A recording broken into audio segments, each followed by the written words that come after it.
joining us and welcome sports fans. You are now watching the Baseball Hippie Show, Baseball Hippie Show, Baseball Hippie Show. Wow, it's the Baseball Hippie Show. Welcome all, it's just love and baseball. Just love and baseball. Just love and baseball. Baseball Hippie Show. Welcome all, it's just love and baseball. Baseball Hippie Show. Welcome all, it's just love and baseball. Baseball, just love and baseball. Just love and baseball. Baseball, just love and baseball. Just love and baseball.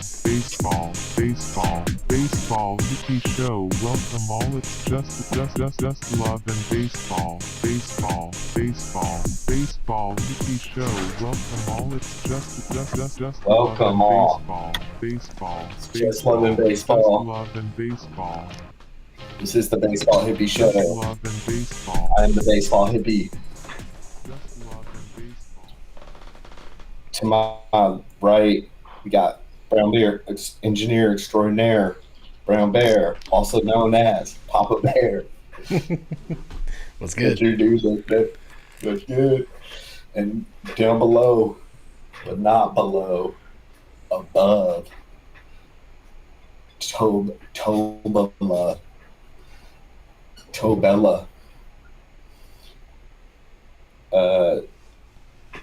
Toberid Kellenick. What up? Tobe Suarez. Man, good. What it do? I'm doing good. Yeah, welcome. So this is the Baseball Hippie show about baseball, and recently added the Seattle Mariners. I put that into our bio today. So a show about baseball, the Seattle Mariners, psychedelia, denuclearization, and much more.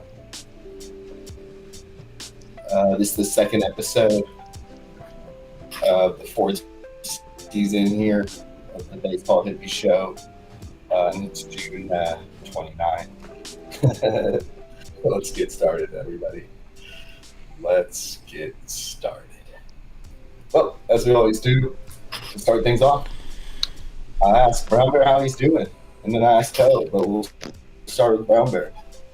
How are you doing? Doing good. Fucking rocking the swag this week. Got the Electric Factory shades. Got the Mariners crossbody. Got the Julio cereal. Julio. Got the Julio and cow bobble. We're set. We're set. Whoa. But yeah, I'm good. I'm good. Someone came ready. I'm good. And then came in turbo. You're doing the show 2 times ahead of us. Brown Bear's doing 2 shows today. Damn, dude. That was great. That was great, man. I'm glad you're feeling that way. They're pretty lit though. The I feel like we're Electric Factory goggles. those are, I know. Yeah, Where'd you those get are those? nice. Those are nice. The bolts. Yeah, are those a recent thing, or have you had them for a minute? Nah, I'm pretty sure they were a giveaway earlier this year, and whenever I see my dad, he gives me the swag pack. Got an insider. Papa Bear. Papa Bear. One Papa Bear to the next Papa Bear. Oh man, that is awesome. You should keep those on all show, man. I'm serious. I'll try. If you can do the engineering and wear the sunglasses. I Nice. just don't I'm glad usually you're wear glasses. Nah, man, you're good, man. You're great. Yeah. No, that's not what you're thinking. It's just uncomfortable to have them on your face. They're just Yeah, I just different, don't. you know? I don't usually have stuff on my face, is what I meant. But yeah, I can wear them. It's all good. Yeah. I don't know. Do you though? Those glasses are fly. They might even make our shout outs, man. To be honest. Hey. But Tobe, how are you doing, man? Quite lovely. Quite lovely. It's a beautiful day. Summer's fully out, baby. And I'm just hanging out with my friend, the once known as the last Oh, the last man on dethroned Earth. king, man. The dethroned king. The last man, once known as the last man on Earth to ever touch perfection, and the crown has been passed down. We're just talking about it. We were just chatting about it. Yeah, gotta love Felix, man. Fifi. It It is a beautiful day, though. That's what we call him. We're on nickname basis. Yeah, it's nice up here in Seattle too. It's nice down there in Call it a three mountain day. We can see St. Helens, Adams, and Hood. That's trippy. That's a 3 mountain day. Say that. That's like a deli 3 right peaks. there to me, man. Whoa, 3 peaks. Well, I started a deep dive before the show started on Roger Simodez, who we've definitely talked about at length on the show many seasons. But the mystery kind of grows, and maybe we'll solve it this week or next week. But I like to think it's Roger Schmodis, but the way Cairo 7 was pronouncing it was Roger Simodez. So we'll go with that. But they haven't been able to find him for 50 years. And then I didn't finish the article. So is Brownbear just frozen? Because if he is, we got to take a screenshot. No. Oh, no. Brownbear looks like Ty Frank. Your glasses are distracting me. It's like the sun, man. They're like this. They are like a lightning bolt. Man, there's an electric factory in there. Awesome. Frozen. Nah, I'm just. Yeah, well, I don't know, man. I don't think Roger. I think Roger Simodez is a CIA plant, possibly. Even though I did finish the article. But apparently, Cairo 7 wrote an article about they've been looking at him for 50 years because I'm not making up. They have the newspaper clippings. They couldn't find him after he got his Mariners name selected. They did admit other people selected Mariners, a couple others, but they were going to award it to whoever had the most compelling reason. So even if there was doubles, that's how they were going to score it. Well, he got it. He was offered a season's tickets and a trip to California, and no one could find him. Damn. Yeah. So shout out to Roger Simodez out there on a tropical island. Just, I don't know what you've caused here, but now we've got podcasts literally about what you've done. Just kidding. But it's a great name. I'll give him that. Schmodez or the Mariners? Both. Yes. Agree. Yes. Great. Well, I'm going to read the rest of that article. I'll come back next week and tell you if they found them or not, okay? Because I didn't get to finish it. But I was told you I was going to start a deep dive, so that'll be like a clip. Oh yeah, we're on the edge of our seat. Next episode. Yep. And another little house cleaning thing.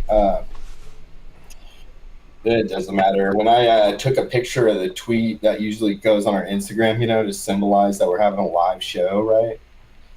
I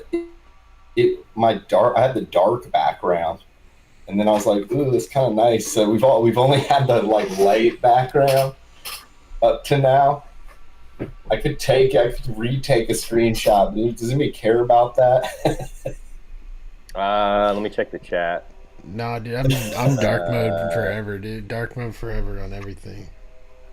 All right, we're changing dark mode because maybe we can change the juju of the season. I have to say, our first podcast of the season was awesome. I think it got us all real stoked. Then the Mariners won a game. And then they lost a bunch of games. So I thought that we were going to be like the lucky podcast we'd be able to talk about like, oh man, we're bringing luck to the team, but we're not that lucky apparently yet. Yeah, but we set our to dos and our. Though. I mean, that's a win though. That's a win. Yeah, I agree. Yeah, we set our to-dos. Time to do our shout-outs. Kind of a reluctant shout-out this week, but for me at least, we're giving a Yankee a shout-out.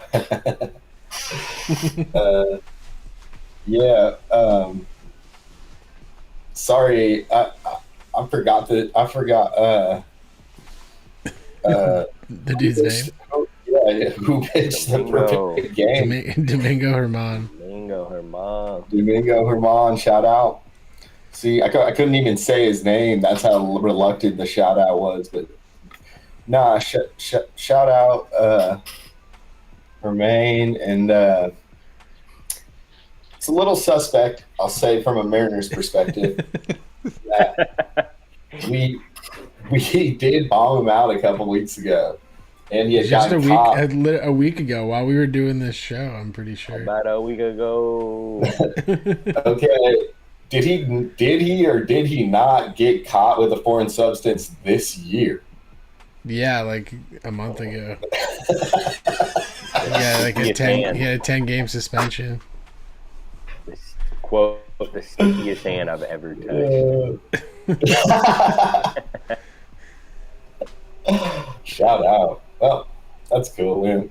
I mean, we haven't seen a perfecto in a long time, but it does. 11 years. It is an interesting. There's an interesting. I almost wish Sticky never got. It was all just under wraps. That's what Roger Samotes would have wanted. But you guys think? I mean, it's still impressive, even if you dip your hand in a bucket of sticky. Oh yeah, that's where I fall with it. Is absolutely. 28 ounce. The fact to get 27 up, 27 down, sticky or no down. Sticky. That's impressive. Yeah, 28 outs. You're thinking of that one in Detroit where the dude missed the call. Oh yeah. Then we love that moment, man. And then we played that. Then he cried in front of everybody, which I thought was a real moment. The ump cried, which I thought. I'm obsessed with umpires. I realized I could do like a Ken Burns doc, but just about umpiring. Because no one thinks about the ump, man. You know, they just get booed and harassed. But anyways, yeah, man. Against Oakland too. We're gonna throw that in there. No, against Detroit. But he got a car. They gave him an Escalade. It took a lot of vulnerability for him to admit he was wrong. He said, I would never want to ruin a young man's perfect game. I got the call wrong. And it basically, it was one of the main tipping points in introducing replay into the game, which has really been almost like the floodgates have opened because of that, of modifying the game, in my opinion, you know? One of them. I can the see replay was like revolutionary when it happened. Now that every season it feels like they're going to just do some new thing until the robo umps come. Maybe I'm being paranoid again. A lot of paranoia today. Nah, dude, I think you're right. They're constantly making updates to the game, and it's a really interesting point that was kind of the catalyst for, or one of the catalysts for all that. Yeah, sorry, Tobe. We're talking two different perfect games. I brought up the one in Detroit because Jesse said 28 outs, and they call that one. They call that one the 28 out perfecto because the dude had to get another out. Yeah, that's tough. And the ump admitted the call was wrong, so it kind of nullifies it. Like if he was like, if I had a chance to redact, I would, which would have made it a perfect game. It was the last out of the game, right? So the ump gave him. Yes, it was the last out of the game. No, Detroit, the organization gave the ump an Escalade because they were just like, you know what? Oh, they gave the ump took a lot of heart. Escalade. Yeah, because he like cried and was like, "I'm sorry, kid." Like in front of the whole stadium, he was just like the next day or something. He was like, "I never would have done that." was like a big story. And then they were like, well, guess what? We got you a car. And he was like, what? Okay, cool. But it did go down in history. Andres Gallo. No, that's Big Cat. Who was it? I forgot his name. Guess it didn't get etched. Yeah, etched into my memory. But it was a classic, perfect game. What was the last perfect game since this? Shout out to Domingo Herman. Felix. Damn, the Fifi, the Tobe game, as I call it. Yeah. I was there in the flesh. Tobiah Michael was there, man. You were I half think right, we did Jesse. talk about it on a pod, though. It was Armando Galarraga. Galarraga, but not Big Cat, who was Andres Galarraga. Yeah. Wow. Shout out No, to and you can see Galarraga. that. I think it might even be. I think Miggy was maybe playing short or second. Or Shout out Miggy. I think he's the Shout one who out throws what should be the final out, and he throws his hands up in the air because he knows it's out. Yeah, And then the it's video's just like, out there. everyone's just Yeah. like, what It's the legend. It's lore. It's lore. Yeah. Anyway, we're taking away from the actual one that just happened. No, we're coming up with ideas for the umpire show on Netflix. Mm. It's going to come out. Umpire. Umpire Behind the State mask. League. Behind the mask is the subtitle. Stop. I'm actually. Okay, well, I don't want to keep Yeah. talking about it, but I'm actually mind blown. They gave the a Escalade, bro. That's they right. have the video. We'll show it later. But Yeah. yeah, man. I think we've shown it on a podcast. Anyways, yeah, shout out that. Shout out Hermane's Yeah. perfect game, and Herman, shout out he was all the sticky perfect this games. year against Oakland, maybe the most historical, worst team ever to play baseball. Also has domestic abuse charges in his past. It's going to be a weird asterisk in the perfectos. Though, if we took a look at that list, I'm sure there's also a lot of weird asterisks. That is the nature of being such Right. an incredible wild stat. There's so many things that go on, so much luck that goes on, but nothing to take Yeah. away, man. Perfecto's a perfecto, dude. Yeah, only the 24th one ever. That's a trip to think about. It's only happened 24 Crazy. Yeah, times. that's 124 seasons of stats or something, right? Something like that. I don't know. Yeah. Oh man. Well, Yeah, that's wild. I mean, there's a lot of shout outs. Yeah. you would think in the 1910s, 20s they'd be having more perfectos, like, but damn.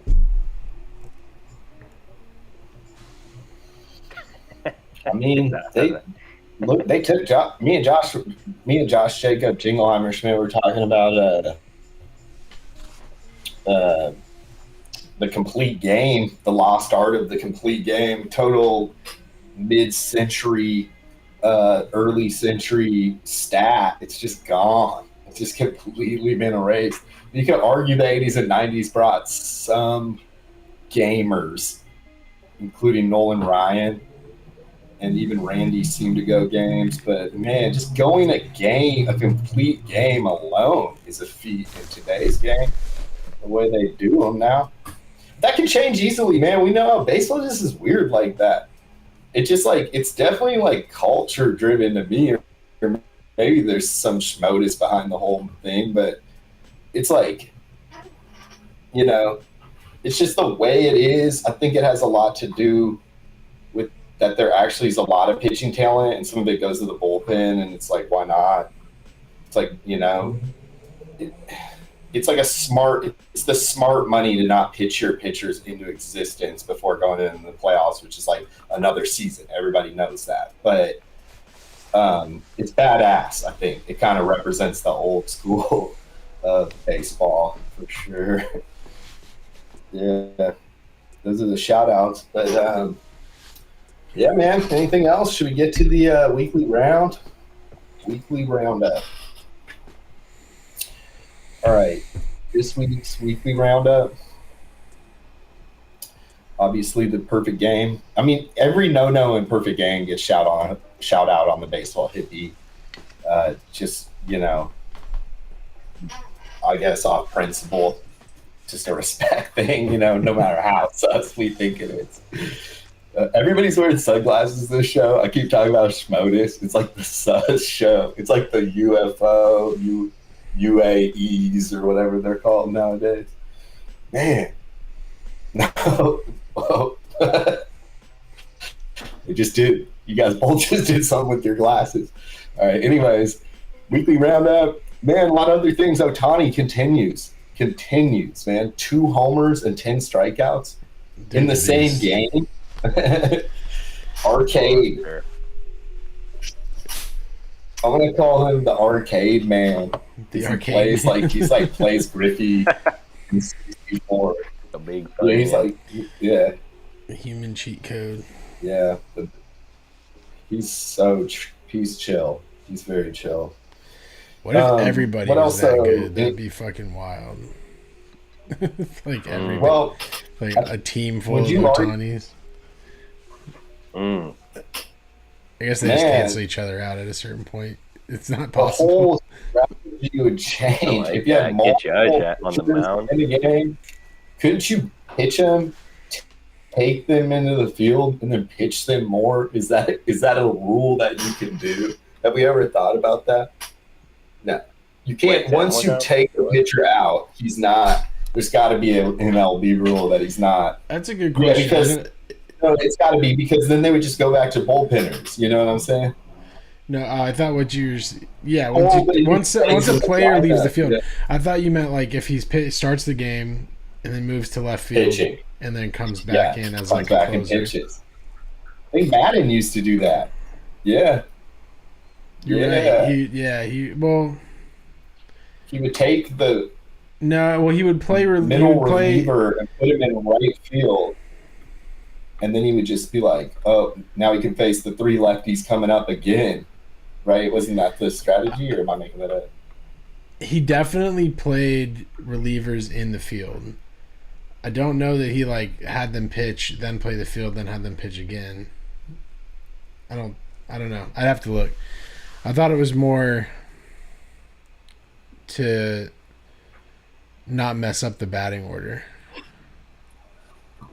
Yeah. Okay, that makes sense. I just looked it up. Too. If a pitcher remains in the game as a position player, he can re-enter as a pitcher. Okay, because if you have multiple pitchers, Ohtanis, like you're saying, we're doing hypotheticals here right now. Then you can do this thing, right, where you can just have the same dudes pitch every game, pretty much every other game. It would just be combos of dudes because they would just go, they bat the whole time. Wouldn't that be ironic too? They got rid of the pitcher batting, so Ohtani just makes sure that he's because he wanted to go to the American League, and then a mix of him and COVID kind of just switched it all up on the National League. Which again, another rule change, man. The powers that be were probably pissed about that one. That the National League has the DH. There's someone out there still pissed about that. Like, no, I'll stop watching baseball. That's a rule change that was enacted in my whole lifetime. I don't remember a time where that was that was the main difference between the American and National League. I guess what I'm trying to say is that kid from Florida is a pitcher, 2-way phenom. What if Ohtani's opening up the doors to other dudes? What if we're seeing? I think he definitely has in some regards, because I think before they would definitely make them pick There's talk Hunter Green with the Reds. There's talk when he was coming up that he could be drafted either as a position player or a pitcher. And he, I think, was projected to go to a National League team, which he ended up going to the Reds. But they ended up ultimately deciding, your upside as a pitcher is higher than your upside as a position player, and we don't want to pursue the 2-way with you. But this was probably 3 to 5 years before Ohtani was in the league. And I think Ohtani has proven the viability of allowing the player that flexibility can have a huge payoff. Yeah. And Ohtani has kind of gone the distance to mitigate concerns about that, which would be dude's going to blow his arm out or get hurt in some way, which Ohtani did. He had Tommy John surgery, I think, was it his first or second season?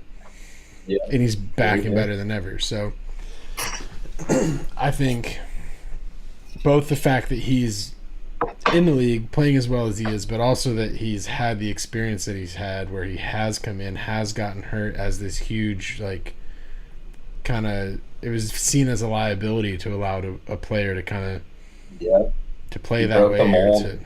And he leveraged the JPL, the NPL, to be like, look, I have stats to show that I'm, he was just like, he basically was like, I'm not coming to the bigs unless you play by these set of rules. Man, I always talk about that. Game changing. And if he's a legend and this opens doors, you'll be thinking about that one because you'll be like, man, he just did it the Otani way. That dude's like Sinatra out here, man. He's like low key. He's not in your face, and he's not like a big like I'm gonna like rub it in your face kind of guy. But he does let the work speak for himself, and that little business move is like crazy because he broke the MLB's rules, and I hope he opens up the doors because the game will just get into some weirder territory, which we're all about here on the Baseball Hippie Show. So man, shout out to Otani. What else in the weekly roundup though? Anything around the league besides the two big, the one obvious story and then Otani? Is there? I mean, I feel like again teams are cooling off a little bit. Is anybody making a run right now? Still, the Reds cooled off maybe. They're still in first place though, which is a trip. Yeah, we wanted to talk about the AL Central, didn't we? Have that. That's the most notable thing to me is that the leader of the NL Central is under 500. Or no, the AL Central. Sorry, NL. Okay, AL. Yeah. Yeah, which is I think it's going back between the Guardians and the Twins. I think when I looked earlier, it was the Guardians on top. I don't know what happened today, but no. I feel like, at least among fans, there's been talk of reorganizing the divisions, making them more competitive, because consistently seems like the Central has a lack of competition is probably the best word for it. I don't know if competition's great, but they just don't seem as strong as the coastal divisions necessarily, both NL and AL. And NL this year is kind of not as applicable because they do have some teams that are kind of standing above the rest. But the AL Central every year seems that the winner of the division is not that far above 500. There's often a wild card team with a better record than them. And I don't personally. My personal thought is reorganizing the divisions. Of recent. I mean, there was times where a lot of these teams were powerhouses. Totally. So that's kind of what I'm getting at. I don't think reorganizing the division is the right answer for that because, pendulum's going to swing back, and then whoever you put in that division is going to be. Those teams are going to be powerhouses at one point or another. Hopefully, if their goals pan out. One thing I do think is interesting is if you were to say just like the top, you have the AL and kind of like the NBA does, right? Where you have the two leagues and then like the top 8 teams in each league or the top 8 records in each league go to the playoffs regardless of division. Yeah. Because then you wouldn't have a situation where it's you like wouldn't have a situation where wild card teams are beating. Or potential wildcard teams are missing out because there's someone who won an arbitrary division title with a worse record than you. Yeah, that happens in football all the time. I feel like with the Seahawks being the notable beastquake, but I think That's kind of whack to me personally.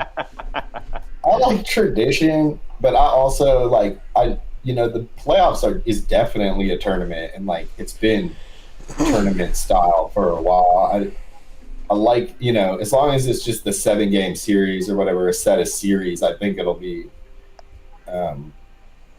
great. I do think it might be unfair to those cities and those fan bases, but I'm, as a Mariners fan, it's just like, I don't know, man. I don't really think baseball doesn't really ever. It's always your destiny. Like if you just win all your series, you're gonna get into the playoffs. I just don't. There's still that formula. Just seems patent. It's just like there's like any. I mean, maybe I'm wrong, but like there's only a few teams a year that like have to win an unruly amount of games. But I think with the expanded wild card, we've got that kind of handled, right? So now we have the 3 wild cards, right? It's a wild card 3. It's a wild card 3, yeah. And right now, as it stands, there's 3 teams that have a better record than the AL Central leader. And the AL Central right now is tied between the Guardians and the Twins at 39 and 41.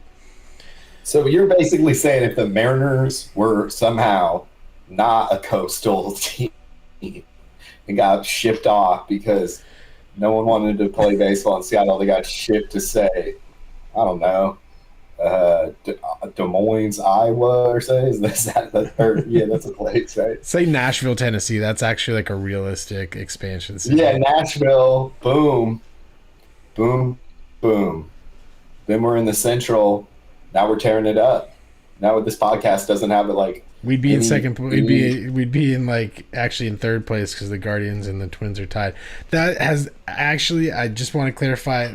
This is not some veiled like, oh man, the Mariners are getting screwed sort of thing. It has everything to do with I do not think a team that's under 500 should be in the playoffs. And I don't think they should get accolades for winning their division. If your entire division's so bad that you can have a record under 500 and you win your, obviously there's half a season left, but as it stands right now today, if the season were to end, the top 2 teams in the Central both have records under 500. One of those teams is getting into the playoffs, and there's teams that are coming into the playoffs as the 3 wildcard teams coming into the playoffs who are going to be at a deficit have better records than them. So, like, you could be playing Cleveland at home as a wildcard team when you played a better season than them. That, I get tradition. I like tradition, but that is kind of whack to me. Yeah, I agree. Yeah. I mean, check the bio. Recent Mariners pod. Get Houston fucking out of our division. Send them back to the Central, bro. Here we go. So you're giving me take the Rangers with you. Take the fucking Rangers with you, bro. It's fucking not West Coast, bro. The fuck. But so I guess like reorganizing the divisions doesn't fix it though, because like eventually some other team's gonna powerhouse it. Like Houston used to be in the NL Central. East or something, but there were Central. 6 teams, NL Central, and there were 6 teams in the Central, and there was 5 teams in every division except the West, where there was AL West, where there was 4 teams. We had we just happened to have less teams, but they didn't have a wild card back then. Yeah. The only way I've seen it make sense to like reorganize it geographically is to split it up north and south rather than east and west. Wow. That's interesting. So you'd have like the AL North would be like Seattle, Detroit, Minnesota, New York, Boston, something like that. And AL South. Yikes. Yeah. Throw the Mariners and the Boston Yankees rivalry? Are you kidding me? You get eaten alive. The fan base is again, I'm not advocating for that because I don't think that solves the problem. I think that they probably have a show called the New York Yankee Asshole Show. We got to see the Mariners baseball. We bombed out that dude who threw the perfecto, bro. We're good, dude. We did. You're right. We did it in the studio by that. Nah. Again, a positive spin. I'm honestly fine with how it is. It's just something I've been thinking of that's interesting. I think for the last few years in particular, the AL Central has been pretty weak. We talk about this every show, too, because this has to do with the scheduling, I would imagine. Because, again, I feel like the way they did it is, you would play enough games with your division that that's how the math works. One of the teams has to be over 500 pretty much. You know? You'd hope so. Yeah. I don't know. I mean, that's why I'm trying if you're a fan. to see the last year that a division leader in baseball wasn't over 500. I'd be interested in that stat, you know? You find Yeah. out. But, I mean, if you're a fan watching this from the AL Central, tap into the chat right now. We would love your opinion because, yeah. dang, I mean, every year you probably think it's your year. Shout out White Sox fans. Shout out. Shout out White Sox. Shout out Royals. Because you got no, I mean, to me, I always give the Royals a big credit. Like I always say, it's a big soft spot. Yeah, they are 2 games above the Athletics, who everybody loves to shit on the Athletics. So it's a tough spot to be in. I do like the Royals, though. I mean, it's a draft year. It's a draft year, but they still got Greinke on the team somewhere just chilling. They did birth Greinke, and we have an award called the Greinke Award. So you got to give it up to that oddity. It's true. And then, I don't know, man. It's just like they give me hope. They won 1 World Series, and then they just, it's just like there's a lot of teams that the build-up was fun. The Cubs are another example. It's like they build up, and then they disperse. But yeah. I don't see that for the Mariners, man. Something is not clicking. Let's go a little weekly roundup on the Mariners now. Not clickage again. We just got beat a series by the Nationals, so now we're even losing to the bad teams. And what was the series before that? We played the Yankees before that. That was the last pod. I know that the Garrett Cole incident had just happened, but I don't know, man. I feel like the Mariners. People sing "Country Home," West Virginia, "Take Me Home" when Jared Kelenic comes up. I noticed that when I was at the stadium the other day. That he came up. That song came up. Now people are singing along. I respect that, but I feel like we're still better than we were last year at this time. That's the weird thing that always kind of weirds me out. Like the potential does seem there, and like now with the All-Star voting, is Julio in? It's kind of sad times in Mariner land, to be honest. But maybe we got to sulk a little bit, get into that, and just bounce back, because there's no way to go. I agree with Depoto's comments the other week about how he can have a plan B. I mean, my chat, even the chat, as Tobe can attest to, it gets depressing, man. Just like the same conversations about why LaStella shouldn't be a Mariner and Long. It's just like, I don't even want to hear it, dude. That's not why I set up the chat with the stray homies, but the chat reflects the people, man. It's just the streets. It's just the streets are talking. You guys have any opinion? I feel like the only way up, and I want our stars to just start blinging together. I really feel like it starts with our lineup, and then our pitchers will get inspired. But the pitching's been bad too. The starting pitching.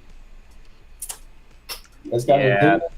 Yeah. I mean, Gilbert down the first. It's just like hurtful. It's like I wasn't having fun with the growing pains anymore. I was just like, nah, dude, no more. We're cutting it. Mostly because the last show I got on my high horse about like service, heads rolling, and still like, doesn't it feel a little eerily quiet from Mariners land? Like they just keep losing series. Now, that being said, their core, I still believe in with my whole heart. I wouldn't even be doing this podcast if it wasn't for the core, bro. JP, France, Jules, Gino, No, I totally agree, man. I think core's there. I think we're in a tough spot. I think there's a lot of games to go. I'm trying to bring up Dumper's quote right now. It's sad, Dumpy. But also tough love. This tough love, Dumpy. I think that's what we need. And to go back to your country, I think Not complaining on the fucking song, dude. God damn it. Country Road song. Yeah, I think you we're meant to you know, say go back to your comment. I was like, what? go back to your country. My bad. Who are you talking No to? room for It's awful, dude. No, no room for old men in the country. dude, you're gonna I get think- our show I think- kicked off the internet by saying shit. I think to go back to that call, I think it's cool. We love it. We love Kalanick, finding his, his voice, as you can say, his swan song, his people's chant. But I think the team's in a little identity crisis. It's like, are we city boys or are we country boys, dude? Because right now it's like we got Macklemore, which nobody, obviously the pod's not really a fan of. So they brought in kind of like, this kind of, I would say, They took out Louis and put in the Macklemore. They kind of inserted this like fake city vibe, hip city vibe, hipster city vibe, and then they getting cut with like a Kalanick, country road, which we love. But I think it's a little mixed match right now, and I'd love to see at the end of the season just some unity on all fronts on what our team identity wants to be, And I love the Trident. I think the Trident was a great. I'm strictly talking about aesthetics. I'm not even talking about ball now. I'm the social media guy. I think the Trident's here to stay. The Trident's great. We love the Trident. Trident's looks awesome. like it's here to stay. I will say, that's a great point, man. When that one country singer came in the dugout, I sent you all those pictures. Like, who is this dude? Because the way the players were looking, they were like, "Oh, dude!" Ty France has his ball out, is getting signed by dude. I'm like, who is this dude? Like, this is Garth Brooks level type It's not country. necessarily my cup of tea, but if it gets the boys riled up, then let's go. But Chris Williams, who was that guy? Chris Can we get a name on him? Chris Stapleton. Yeah, I think that's the little cousin of Toby Keith. No, it's on the Insta. Anyways, It's Chris Stapleton. Chris Stapleton, my bad. Shout out him. Man, I think he's. I gotta say that. I think he's the guy who made the song. He's like, "I'm a rolling in the deep." You guys know that song?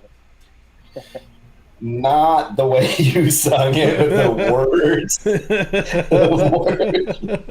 The words take me to where I think I know. I think I got enough of what you said to translate what the song sounded like. But man, shout out Joe. I want to say your point is super poignant, vibrant, in that It's a the vibe Mariners' check, yeah. identity is wishy-wash in that,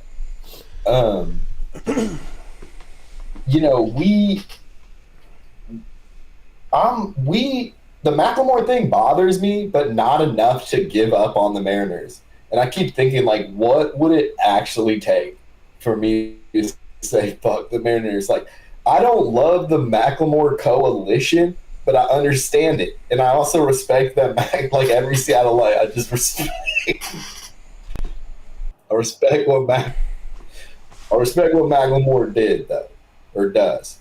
Yeah, the fans love that shit. I was just saying it as like a way of, it's like the core's there, and you're kind of looking at a group of guys who just need a spark of something, and it's kind of like we're talking about like a 90s sports movie of like, yo, we're in this club, what's our fucking thing we need? Yeah.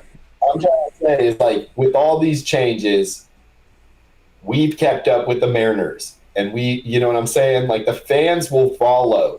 It really has come to the dugout. I do agree. It's got to be like, I want to blame it on service, but I'm with Dumper. It's like, who is the guy?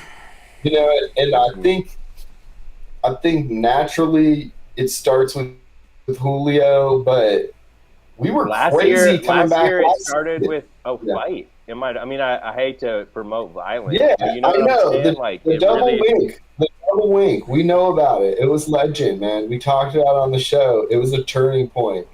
But we're still, look, I'm going to look up the standings. We're going to do standing watch from last year. And we're still, man. Yeah, but I feel you, Jay, but we were second still in the division with that record. So it's just moot. It's a moot point. Yeah. Brown Bear, any words? We just riled off one. Nah, man, you guys are on point. I like what you said, Tobe, about finding their identity, because I do feel that, like, I don't know, weird country boy shit is a weird vibe to me, but that's what a lot of the dudes are. Baseball players are country dudes, like, that's kind of comes with the territory. What? 36-41 last year at this time. Again, they kept losing. They were bad at this time. Second in division, though. 36-41. That sounds pretty similar to our current record. Yeah, we're 38. You're right. It's about to be a turning point here. It's like the stock market. It's like watching a trade in slow motion. We just gotta look at trends. We gotta study the trends right now. The dips.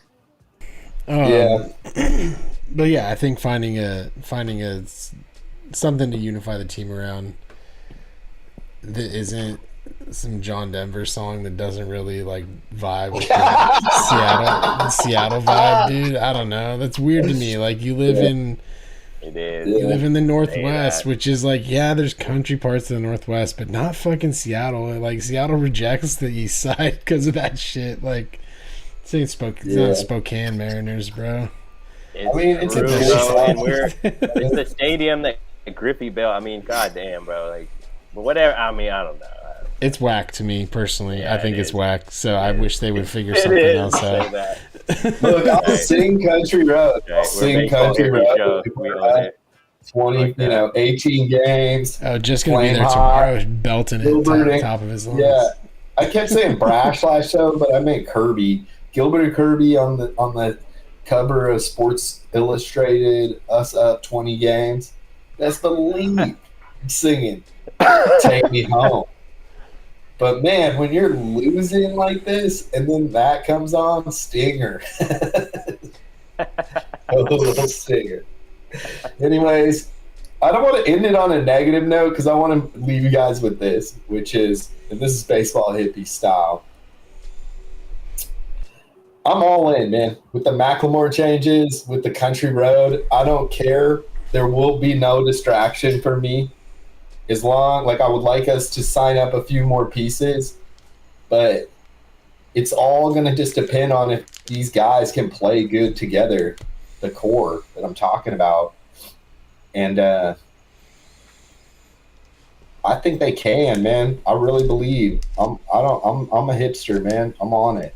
We're doing it this year. We're going to come back in fashion, like, again, just like last year, second best record in the league. You heard it here. We're going to get the first best record in the league next half of the season. Our potential is the highest of the disappointment. You could argue we're the most disappointing team this season. Minus maybe the White Sox. I was going to say the White Sox are White Sox and the Padres. Yeah, Padres because of the money. I think where the Mets at? The Mets are not great either. Yeah. But Padres, I would say, is probably. You rattled off a long list. I'm all trying to sing like a little tiny violin song for the Mariners, and you're just like, yeah, take a ticket. I would say we sit above the White Sox as disappointing because they've been disappointing. They were supposed to be good for the last 4 years, and they just have never been there. We made it last year to the playoffs finally, and then had this shitty follow up to it. I think the silver lining for us is that in the grand scheme of things, we're still early in the window. We have a lot of time to correct course. Dudes are young. We don't have a ton of... I mean, if the ownership will open their pockets, we can spend on whatever, which I've, in my frustration, have said that we need to do. But at the same time, you don't want to turn into the fucking Mets or the Padres, which I do think are more disappointing than us because you can't spend that much fucking money and be that bad. No, that's I agree with that. And we did it the right way, and we're quirky, and we're weird. But winning breeds confidence. It's just the whole thing, man. We've got to win. I don't care if they made a Grey's Anatomy about Seattle, man. I'm not mad about the label they gave Seattle. I mean, we'll put Seattle on the map. Sleepless in Seattle, man. Like, we've been kind of weird and soft, man. Let's be real. We never had like a hard nose thing. Maybe bad to the bone is like the fucking most badass thing the Mariners have ever done. Is probably bad to the bone. Like, think about the rawness of that song. It's hardcore, but it's not even like that. It's not really that hardcore at all. Louis got more hardcore. Just to finish that previous thought about disappointing teams, I would say there's at least 4 teams that are more disappointing than the Mariners this year. And I will say we've already talked about the Padres and the Mets. Mariners have better records than both of those teams. Their payrolls are astronomically higher, and I think they have. They have 2 of the highest, if not the highest, payrolls in the league. So there's 2 right there. I would say the other 2 that are more disappointing than the Mariners are the Phillies. Call that too, by the way. The Phillies are 43 and 37, and they're in 3rd place right now. And they put a lot of money into that team. They were in the World Series last year. That's disappointing. The Cardinals are in last place at 33 and 47. The Cardinals have a big boy lineup. They have a lot of great players, including Arenado and Goldschmidt. And, you know, to be in last place with the Reds, the Brewers, the Pirates, and the Cubs all in front of you, that's a bad look. And that's just in the National League. I think American League, the Mariners are pretty disappointing. We talked about the White Sox, though. As I mentioned, I feel like they've been disappointing. You're managing expectations here, Brownbear. You're bringing us back to earth with all this like analytical talk, because I'm just sitting here like, damn, the Mariners aren't in that bad a position. Like, I'd rather be the Mariners like low-key disappointing first half after one of the best years in 20-plus years. The best Even year if we in 20 finish plus. the year in this position, it's not the end of the world because we're not maxed out. And I guess the Mets probably aren't maxed out either. They'll figure some shit out and find ways to spend even more money. But that's like, you know, they're flooring it. They're going 120 in like on the highway in like a 70, you know, and you can't floor it any more than that. We're going the speed limit back here and fucking up. So it's just different worlds entirely. It could be a lot worse, and I think we have a lot of room to grow. Just to wrap it up real quick, I think other disappointing teams, it's hard to say they're disappointing. The Blue Jays are in 4th place, 10 games back, but they're running behind the Orioles and the Rays. It's kind of, I don't know. They're 45 and 30. They're 45 and so good. They're 45 and 37 though. That's a decent record. That's not a bad record. It's hard to be mad at 45 and 37. Yeah, that's what Tobe. Dude, we got all the memes on deck. Simon and Garfunkel. We've got the SimCity bad, like your cities in dark times music. Yep. One more. Oh no! The fucking Los Angeles Angels are more disappointing than the Mariners. They have the 2 best players in fucking baseball and have had the 2 best players in fucking baseball for the last 5 years. And they've not made the playoffs one fucking time. I don't care if they're over 500. They need to win the fucking division and get in the goddamn playoffs. Honorable mention. Well, thanks for that impromptu segment where Brownbear lists the most disappointments up to the season. We'll check back in with you next half of the season. But I'm gonna say, man, I can't go neg a div. Let's keep the podcast going. They need us, man. We gotta keep doing this because that was positive for them. That was like 10 teams that are shittier than the Mariners in my opinion. I know. I didn't mean you were coming positive. I'm just saying, this is us, man. This is us. This is us. So we're doing this, man. You're either in or you're out nowadays because nobody's jumping on the Mariners bandwagon June 29th. Tell you that much. That being said, man, let's get into these little baseball cards. Let's do a quickie, maybe, let's just do a quickie here. Let's do 90s baseball cards. We look up who it is, what the vibe was that day, that year, try to find valuable information that could plot our place in the universe based on this one card reading. Number one Oh, it's the Billboard baseball song of the tarot- year. Baseball tarot card. number Who one the- Billboard. Who the Queen of England was. Joe, you need to look up Aries. Sorry, I always get. Oh yeah, come on. I was I'm on it. I have the page.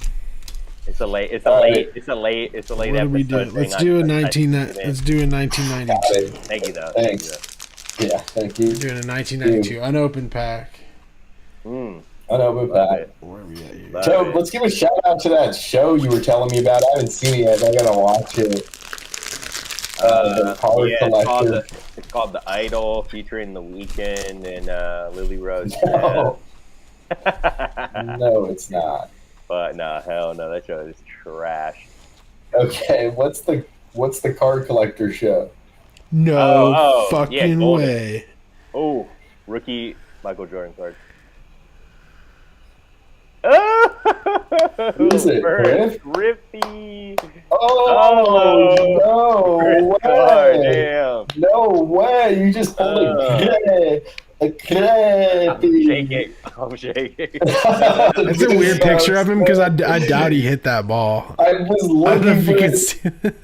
I know, he's going oppo. He's going oppo. He's going oppo. And I was looking for a universal sign to tell us the Mariners are going to have the best record next half of the season after they host the All-Star game.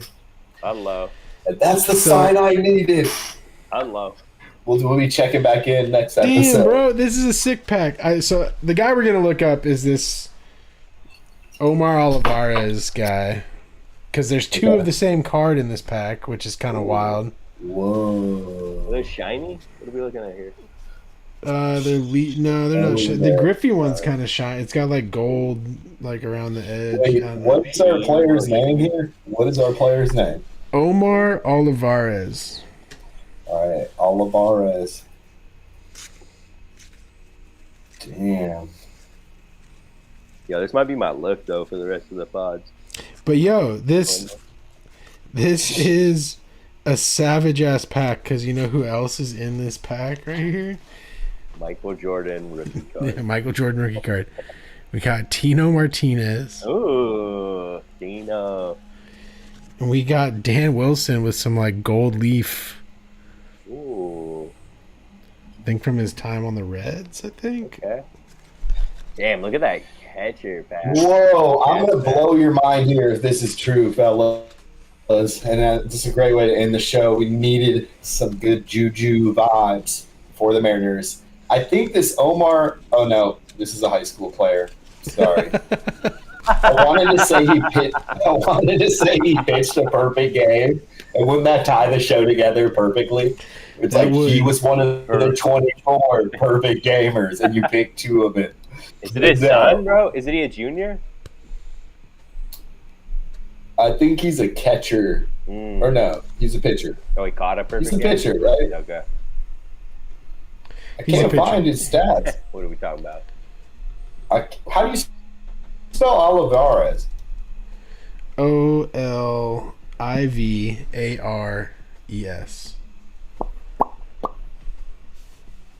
Oh yeah, that Griffey. Well, what year?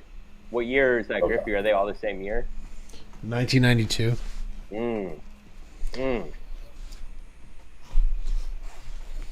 Greatest year ever, birth year, baby.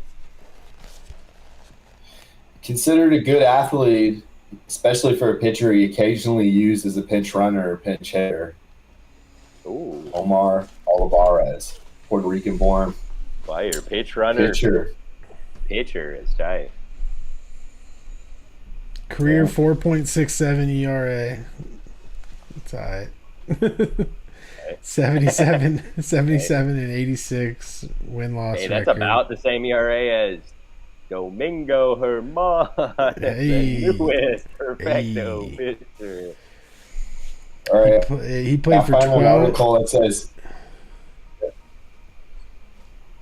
I was just gonna say he played for 12 years. He played for Seattle at one point. Oh, Whoa, what Started- year? He played for Seattle in 1997. ooh. I got an article here that said Omar Oliveira has made Gwynn laugh with a picture of Tony Gwynn. First sentence: Tony Gwynn didn't own every pitcher he faced in the Hall of Fame career. Never got a hit off Mike Wohlers. 1 for 20 against Frank DePino. 2 hits on Randy out of 18 at bats. Omar Oliveras was a right-handed pitcher with great no acclaim. He had Gwynn's number, 3 for 25. Once Oliveras was in town with the Pirates, in the end of his career, I was sitting here knowing I can get a hit off of him. Is Tony Gwynn But talking? Oliveras, yeah, yeah. Nice. Hey, keep one, sell one. Keep one, sell one. Yeah. Yeah. Oh yeah. Wait, was there any more? Is this a small pack? No, there's more. It Notable was like a 5-card booster pack. No, I think there's 15 cards. Oh yeah. Those are just the top. But I just picked the double to go on a deep dive. I don't know if I've heard of many of these other people. Let's see. Andy Ashby. I've heard of Andy Ashby. Good name. Man, there's a whole article about Tony Gwynn talking about Omar Oliveras. It's just wild. Jose Vizcaíno. I've heard of him. Greg Vaughn. I've heard of him. Yeah. Everyone else is someone I've never heard of.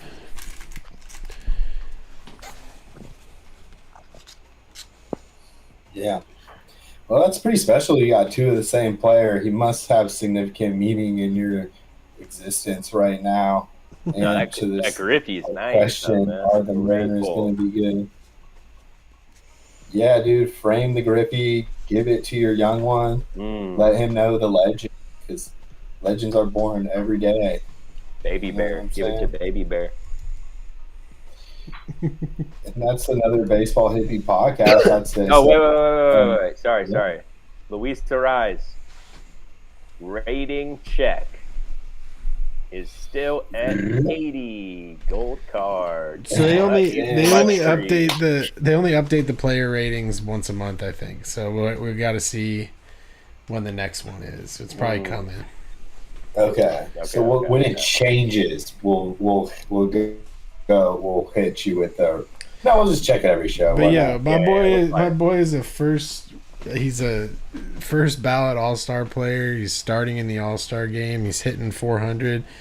They got to give him a diamond. They got to bump him up at least 6 points. Yeah, he is. They have him at an 83 bumped, which would still not make him a diamond, unfortunately. And what am I about to look up right now? We're looking up. Yeah, that's it. That's it. Damn, bro. Jesus. And we'll be the show, bro. See him also. Watch the pod. The fucking look at the chat, dude. They're going crazy right now. They want him to be a diamond, dude. Insane.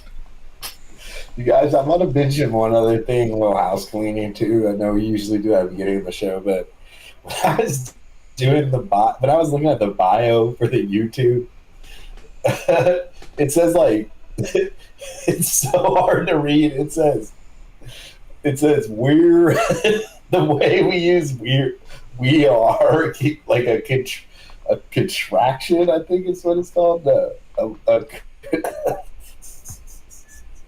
The way let me just look this up real quick.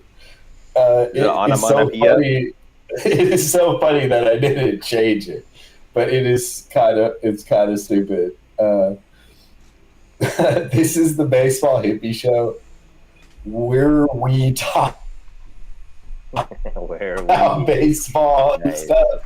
The where is we are talk about baseball stuff. I don't know who is doing the copy, but that just had me die. And I didn't change it. I was going to update it to a show about the Mariners also, but I'm just going to keep that because we're we talk about. This is the Baseball Hippie Show. We talk about baseball and other stuff. Yo, this Griffey card that I pulled, so it's the gold. I will show it again. It's the gold version of the card. There's like a silver and a gold. Here's like what a regular one in the pack looks like. So his is like black with like gold trim. A PSA 10, which I have no idea if this is probably not that I've been handling it with my bare hands now. A PSA 10 is worth $353. I should get that shit graded. Yeah, get that. Hey, can you put it on? Can you give it a close up on the camera? Can we see the centering on that? Dude, you just pulled a $300 baseball card in the baseball tarot reading. If it's a perfect of print. your favorite player. I'm not gonna lie, the centering looks pretty good. The corners are great. It does look really nice to be for like straight from. You might get an 8.5 on that. On the you have cases. You got cases, right? We got it in the cards. On the sleeve for sure. I got you on cases. I can send you a few if you need. Yeah, you're gonna want. I doubt it's a 10. I feel like some of the corners are like a little puffed or something. Oh, bro, the 10s, dude. They don't fuck around with the 10s. They ain't giving 10s. They definitely ain't giving 10s. They ain't giving. I mean. Jess brought up that show earlier. Everybody go watch that Golden show. It's great. It's amazing. But yeah, they ain't giving 10. Not 8.5. 8.59 is a beautiful rating. I mean, they said, what was the stat? They said like 1,000 cards printed. Only one of them is gonna get a 10 straight out the factory type of thing. You know? Yeah. For sure. But 8.59, still cheap. Nice. Yeah, it's 7200. It's beautiful. I'm probably not going to do anything. I'm probably just going to college fun. Probably just going to look at it and put it in a case for fun. But it's cool to know that if it was the perfect version of the card, $353 value. That's pretty rad. That's beautiful. Well, man. Can I say after you put it in your case, after you put it in a case and a sleeve, you should put it in your crossbody pack. That would be a good place. Definitely. Yes. That would be lit. Or put it on. You know what? I just want to reiterate as we've transitioned to more Mariners podcast too, which I love because we really get it. That's the passion, man. I see us all light up we love baseball, we love psychedelia, and we definitely support denuclearization. But man, when you talk Mariners, the boys light up. They really do. Doesn't matter if they're the worst season ever. I just realized it's like the funniest thing. It is like Pokemon, man. It's just like, I don't know why I'm into it. Just like it, man. I like the players. I like the cast. You like Friends? I like the Mariners. Okay? They're like a cast of characters. I have Chandler. He's Stella. You know? Do you like country music? Do you like Macklemore? Or do you like Thunderbolts and crossbody bags? Because they got it all. That's what I'm trying to say. We in the Baseball Hippie, total inclusivity, man. We do it all for all the fans, all the, everyone, rooting Mariners out there, man. And not to we're not even violent against other teams. It's just a game, I'm with you. It's we legitimately this year, if it's not going to be us, it should be the Angels, and I might root for them. I don't dislike them that much, Got his feet. I mean, I don't know. It's hard to root. Got his fucking feet, dude. This guy just pulled a Griffey. You're gonna say that shit? That's insane. Yeah, stream's over. Anyways, what do you guys think? Why don't you? I can't end it good. I don't have a good Roseanne moment anymore. I don't have a good. I'm just gonna say, are we John Denver or are we Fortunate Youth, bro? Take your pick. Well, we'll find out in the weeks to come. What is your identity? Definitely not John Denver Country Road ass buster. Are we Cali reggae? White boy Cali reggae, or are we fucking John Denver? Country Road? Man, I'm into it all. I'm telling you that right now. Baseball Hippie, total transcension, man. Just loving baseball. We should also have a Mitch Handiger watch. Denver. I feel bad for Mr. Glass over here. Oh yeah, homie's busted. I can't.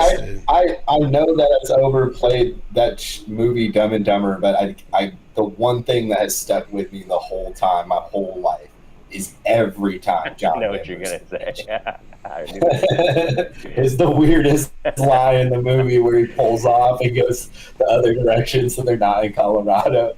They're like going into Denver. he falls Where are asleep. they? No, they're going. At the road. Yeah. Yeah, they're going to Aspen, right? And he's like, gets up and he's like, "There's no mountains here. That John Denver is full of shit." So good. They're gonna take the south. They falls asleep taking the southbound highway. They go Midwest. Yeah, Aspen. Man. Okay, I also have a question. It's What stupid. happened to Yeah. the Mitch Haniger 100-foot poster that they used to have at when you'd walk in to Safeco? And there's that home plate. You guys remember that one? Like Yeah. what physically happened to it, or what? Where is it? Is it in a warehouse? What happened? That thing was huge. It's like I wonder what they do with that kind of like shit. 100 Yeah. by 50 feet, dude. He looked like Probably they, like, auction it off or something. yeah. Hopefully it's somewhere cool. I swear they edited it. Every time I went to the game, I always be like, dude, I swear they photoshopped it and like put like glimmers on it. He looked like a fuck. He looked all hella shiny. They better, man. If you're gonna have 100-foot poster, like a Yeah, I don't want to. You I don't know what want I'm to get saying? raw Like a- dogged on a fucking 100-foot true. poster. 10-story poster. If the poster is 8 stories long, you're probably going to want to touch it up slightly. The reality of that is too much for most people to handle, man. You guys are funny. This is fun. You know, baseball is still fun. That's what we got at next show. That's what we're all fun, man. A lot of schmotising. I'll get to the bottom of the mystery of Roger Yeah, Schmotis, finish but that man, article, Mo. he just Keep us updated. he just invented the Mariners and then disappeared. And then in March of this year, there's an article about possibly finding him. So I got to go read the rest of that. He literally invented the Mariners. This one goes out to Roger Schmotis. Free trip to Cali, bro. What? Come on. You Schmotis. still get that. Yeah, I'm always messing up last names. All right, You're love in you guys, Cali, and too. You get love all to the Mariner fans out there from the city streets to the country fields. Country fields. Country beats. Country fields, take me home. Whatever it takes.